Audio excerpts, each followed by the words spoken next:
Mukunda jewellery హనుమకొండలోని అతిపెద్ద jewellery mart December 14న గొప్ప ప్రారంభం.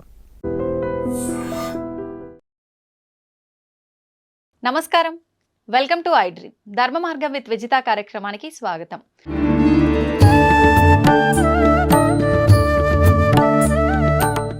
అయితే ఇప్పుడు ఇలాంటి ప్రళయాలు వెంటగా రావటం వల్ల చాలా మంది అంటే ఎవరికి తోచినట్టుగా వాళ్ళు ఇంకా యుగాంతం వచ్చేస్తోంది, కలియుగం అంతమైపోతోంది, ఇలాంటివి 2025లో ఎక్కువ రాబోతున్నాయి. కలియుగము మన వాళ్ళ లెక్క ప్రకారం 4,32,000 సంవత్సరాలలో ఇప్పుడు కృష్ణ పరమాత్మ కాలం చేసిన టైం నుంచి ఇప్పటికి లెక్కేసుకుంటే కలియుగ ప్రవేశం కృష్ణ పరమాత్మ పోయిన తర్వాత పరీక్షత్తు రాజ్యం చేసేసిన తర్వాత అక్కడి నుంచి కలియుగం మొదలైంది. అంటే మహా అంటే 5,200-300 సంవత్సరాలు నడిచాయి మన లెక్కల్లో. ఓకే ఓకే, ఆ లెక్కల్లో ఇంకా 4,00,000 సంవత్సరాలు కలియుగం ఉంది. ఆ యుగాల పేర్లు ఆ మహానుభావులు ఎంత అద్భుతంగా పెట్టారు, ఎంత క్యాలిక్యులేషన్ ఉంది దాంట్లో. అవును, 4,32,000 సంవత్సరాలు టోటల్ చేయండి, 9 వస్తుంది. 4, 3, 2, 9. దాని పేరు కలియుగం. దానికి రెండింతలు ద్వాపర యుగం, అది 8,64,000 సంవత్సరాలు టోటల్ చేయండి, మళ్ళా 18. కలియుగానికి మూడింతలు త్రేతాయుగం, 12,96,000 సంవత్సరాలు టోటల్ చేయండి, 18. ఓకే. కలియుగానికి చాతుర్ 4 కృతయుగం, 17,28,000 సంవత్సరాలు టోటల్ చేయండి, మళ్ళా 9. ఓకే. ఈ 4 యుగాలు కలిస్తే ఒక్క మహాయుగం. దాని టోటల్ ఎంత వస్తుంది? 43,28,000 సంవత్సరాలు టోటల్ చేయండి, మళ్ళా 9. 9 అనేది సర్వం ఖలిత్వం బ్రహ్మ. 3, 6, 9 సంఖ్యలకు ఎంతో ప్రాధాన్యత ఉంది అని మన శాస్త్రజ్ఞులు చెప్తే మనం నమ్మం. శంఖంలోంచి తీర్థం వస్తే బాగుంటుంది, ఇంగ్లీష్ వాడు చెప్తే నమ్ముతాం.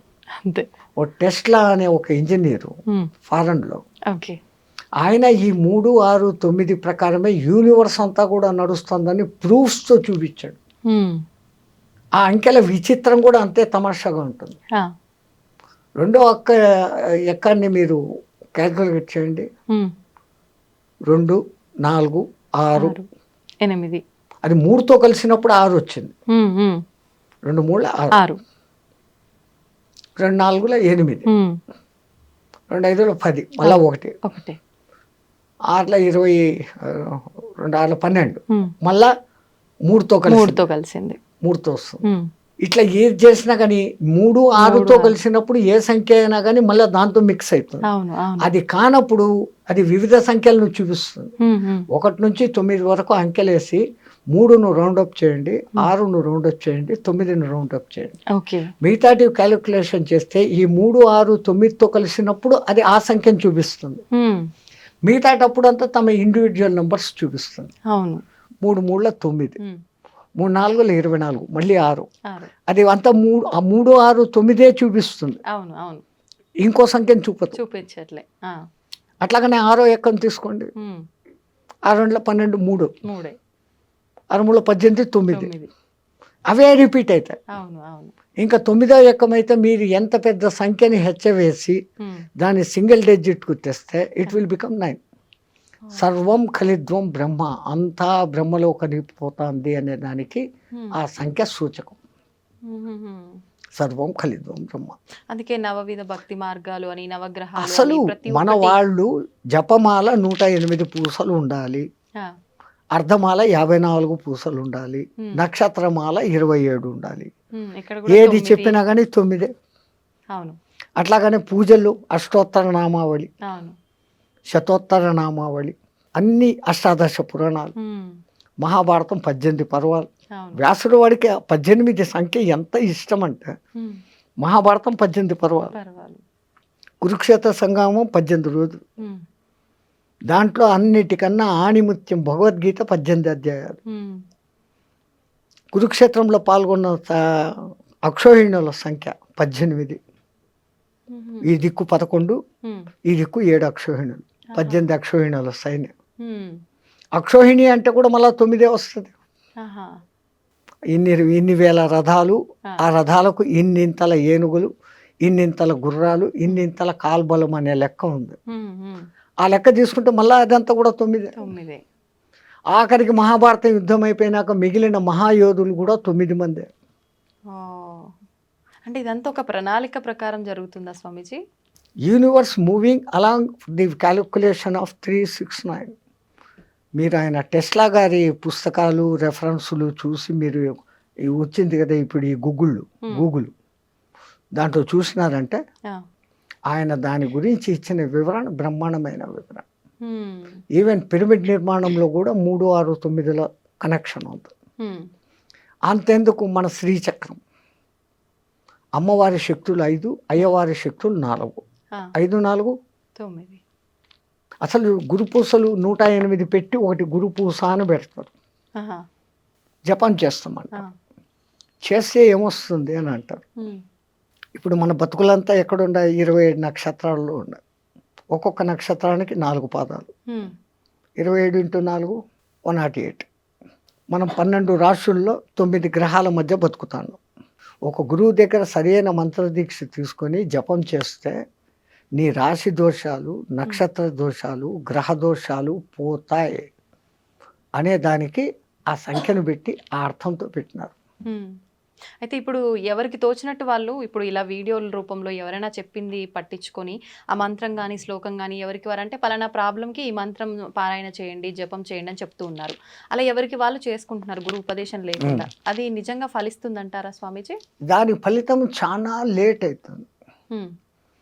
గురు ద్వారా తీసుకోబడినప్పుడు నేను ఇప్పుడు గురు ఛత్ర ఛాయలో ఉన్నాను, నాకు ఒక గురువు ఇచ్చినాడు అన్న ఒక సగం బలంలో ఎంట్రీ అవుతుంది. అవును. పుస్తకాలు చూసేసి ఎవడో టీవీలో చెప్పేశాడు అది వినేసి చేసుకుంటే అది కాదు. గురుమంత్రం ఇవ్వడము ఎంత విధానం పెట్టారు మన పెద్దలు. ముందు వాడు మంత్రం తీసుకునేకి అర్హుడా కాదా అనే దానికి ఆ కాలంలో కొంతకాలం నా దగ్గర సేవ చేయి, ఆ తర్వాత నీకు దీక్ష ఇస్తాననే వాళ్ళు గురువులు. ఊరికి వచ్చి ఏదో 10,000 డబ్బులు తీసుకో దక్షిణ, ఇన్ని పండ్లు బట్టలు తీసుకో, ఇచ్చే మంత్రం అంటే ఇచ్చేస్తాండారు. అందున నీకే దేవుడు ఇష్టమో అడిగి ఆ మంత్రం ఇస్తాండారు. అట్లా జరగదు ఆ కాలంలో. అసలు ప్రశ్నోపనిషత్తులో ఎంత అద్భుతంగా చెప్పాడమ్మా. గర్గముని కొడుకు, గౌతముని కొడుకు, ఒక రాజు కొడుకు, ఇట్లా 6 మంది మహర్షులు అడవిలో పిపిలాద మహర్షిని వెతుక్కుంటూ వస్తారు. ఆయన కనపడినాక దండ ప్రమాణాలు చేసి చేతికి దర్భలు ఇస్తారు. ఆ కాలంలో అది సవిత్ప్రాణి అయిపోవాలా. వాళ్ళకేం కావాలా? ఆవులు, గడ్డి, ఈ 2 కావాలి. ఎవరినైనా మీరు అంటే నేను ఫలానా ఆయన కొడుకు, నేను ఫలానా. అమ్మ అంత గొప్ప వాళ్ళ కూర్చోండి అని వాళ్ళకి ఆర్ఘ్యపాదాలు ఇచ్చి ఏంటి నన్ను ఎత్తుకుంటే ఎక్కడికి ఎందుకు వచ్చారు? వాళ్ళు అంటారు మాకు కొంచెం అనుమానాలు ఉన్నాయి, మా తండ్రులను అడిగాం, వాళ్ళు మాకు తెలీదు, ఆ పిప్పిలాదుడు తప్ప ఇంకెవడు చెప్పేవాళ్ళు లేడు, మీరు ఆయన్ని పోయి పట్టుకోండి అన్నాడు, మేము వెతుక్కొని వచ్చాం, మాకు ఆ సమాధానాలు కావాలా. రావడం, సమాధానాలు అడగడం, నేను చెప్పడము, అంతేనా? గురు శిష్య సంబంధం లేకపోతే కాదు. కొన్నాళ్ళు నా దగ్గర సేవ చేయండి, ఆ తర్వాత మీ అనుమానాలు ఏదో అడగండి. ఒక బాంబు వేశాడు అక్కడ, నాకు తెలిస్తే చెప్తాను అన్నాడు. 1 సంవత్సరం నా దగ్గర సేవ చేయండి, సేవ చేసినాక మీ ప్రశ్నలు అడగండి, నాకు సమాధానం తెలిస్తే చెప్తాను. మనం ఈ కాలం వాళ్ళం ఏమనుకుంటాం? సంవత్సరం సేవ చేస్తాం, అడుగుతాం, నాకు తెలుదురా అన్నాడంటే మన గతి ఏం? సంవత్సరం పాయా. మన మెంటాలిటీ. వాళ్ళు ఆజ్ఞాపించండి గురుదేవా, ఏం చేయమంటారు? నువ్వు ఆవులు మేపకరా, నువ్వు సమిధలు తీసుకురా, నువ్వు గోశాల శుద్ధం చేసి సంథింగ్ డ్యూటీలు చెప్పేస్తున్నారు. వీళ్ళు డ్యూటీల్లో సర్వనిమగ్నం అయిపోయినారు. సంవత్సరమైన సంగతి కూడా తెలియదు. ఒక దినం సాయంత్రం 4 గంటలకు వాళ్ళంతా ఆవులు మేపుకొని అంతా వచ్చి కూర్చున్నప్పుడు, నాయన స్నానం చేశారండి, మీరేదో ప్రశ్నలు అడుగుతామన్నారు కదా. సంవత్సరం అయిపోయిందా గురువాడు? అయిపోయింది అన్న. ఇలా స్నానం చేశారు, వచ్చినారు, మీ ప్రశ్నలు ఏదో అడగండి, నాకు తెలిస్తే చెప్తాను. మళ్ళీ మొదటిది, వీడు అసలు నా దగ్గర పనిచేసే అర్హుడా కాదా, ఈ సంవత్సరంలో వాని మెంటాలిటీ ఏంటి, వాని మనోక్షేత్రం శుద్ధమైందా లేదా. మనస్సు అనే పొలం, క్షేత్రం శుద్ధం చేయిందా, ఉమ్, వీడు అర్హుడు అని ఆయనకు అనిపిస్తాడు. ఉమ్, అప్పుడు అంటాడు. కానీ రెండోసారి నాకు తెలిస్తే చెప్తానని చెప్పడం, నాకే తెలుసు అన్న గర్వం ఎవరికి ఉండకూడదు. అప్పుడు అంటాడు, ఒకడు అడుగుతాడు, ఈ జీవుడు రాకేంటి పోకేంటి, చంద్ర మార్గం ఏంటి, సూర్య మార్గం ఏంటి, ధూమ మార్గం ఏంటి, ఉమ్, అసలు పురుషులలో షోడశ పురుషుడు అంటాడే ఎవడు అతను, ఉమ్, ఇట్లాంటి మహత్తరమైన ప్రశ్నలు మళ్ళీ వేస్తాడు. ఇంకా అదంతా పెద్ద విషయం. ఆహా, ఈ సంగతి ఎందుకు చెప్తున్నానంటే, ఒక గురువు ముందు శిష్యుణ్ణి శోధన చేస్తాడు. ఉమ్, ఉమ్, ఇప్పుడు ఫీజులు తీసుకొని స్కూళ్ళల్లో కూర్చొని జీతాలు తీసుకొని 30 మందిని వేసేసి మేకమందలాగా చెప్పి ఇడిచిపెట్టడం కాదు. ఉమ్, అప్పుడు ప్రతి ఒక్కడు వింటున్నాడా లేదా, వానికి అర్థమైందా లేదా, వాడు ఏ స్థాయిలో ఉన్నాడో వానికి ఆ స్థాయిలో నేర్పించు, తనంత వాడిని తనకన్నా మించిన వాడిని చేసేవాళ్ళు ఆ కాలంలో గురువులు. ఉమ్, ఇంకా వాడు మంత్రదీక్షకు అర్హుడు అనుకున్నప్పుడు ఏకాంతానికి తీసుకుని వెళ్ళి ఉమ్, ఒక బట్ట వాని చెవు మీద వేసి ఆ చెవులో గురుమంత్రం 3 సార్లు మీ చేత చెప్పిస్తాడు. ఆహా, ఎందుకంటే అక్షర దోషం లేకుండా పలుకుతున్నాడా, ఉమ్. లేకుంటే ఏదైనా అక్షర దోషంతో పలుకుతున్నాడా. అక్షర దోషం ఉంటే ఏమవుతుంది స్వామీజీ? ఏమన్నా దోషమా మళ్ళీ అది? చాలా దోషం. మరి ఇప్పుడు మాలాంటి వాళ్ళమంతా తెలిసి తెలియక ఎవరైనా మంత్రం చెప్పగానే మాకు ఎలా తోస్తే అలా చదివేస్తున్నాము. అది మన పూర్వీకులు చాలా జాగ్రత్త పరులమ్మా. ఉమ్, రాబోయే కాలాలలో ఈ పుస్తకాలు ప్రింటింగు వస్తుంది. అవును అవి చూసేసి ఎవడికి వాడు మంత్రాలు చదివేస్తాడు. అవును. ముద్రా రాక్షసం జరుగుగా కానీ ఒక శాపం పెట్టేస్తున్నారు, ఆ, ప్రింటింగ్ మిస్టేక్. ఆహా, సో నువ్వు ఒకటి చదవాల్సింది ఇంకోటి చదువుతావు. అవును. నువ్వు 1000 సార్లు 1,00,000 సార్లు చదివినా ఉమ్, అది నీకు సిద్ధించదు. ఒక్కొక్కసారి ఉల్టా కూడా చూపించేస్తుంది ప్రభావం. ఉమ్, ఒక ఉదాహరణ, ఆ, ఇంద్రుని సభలో ఉమ్, త్వష్ట ప్రజాపతి కొడుకు ఒకడు ఉండేవాడు. Hmm. వాని పేరు త్రిశూరుడు. ఉమ్, పేరుకు తగినట్లు వానికి 3 తలకాయలు.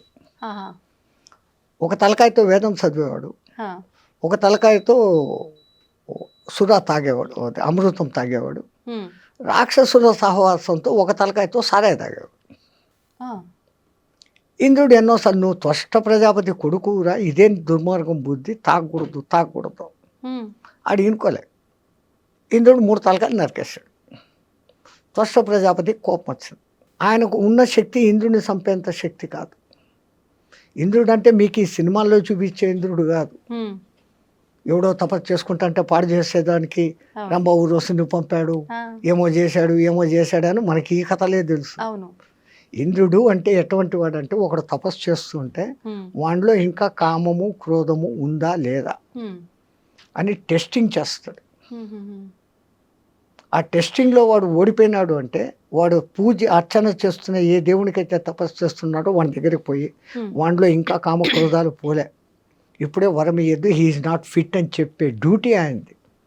ఇప్పుడు మాలాంటి వాళ్ళ ప్రతి ఒక్కరు చేసే పూజల్లో కూడా ఇలానే జరుగుతుందంటారా?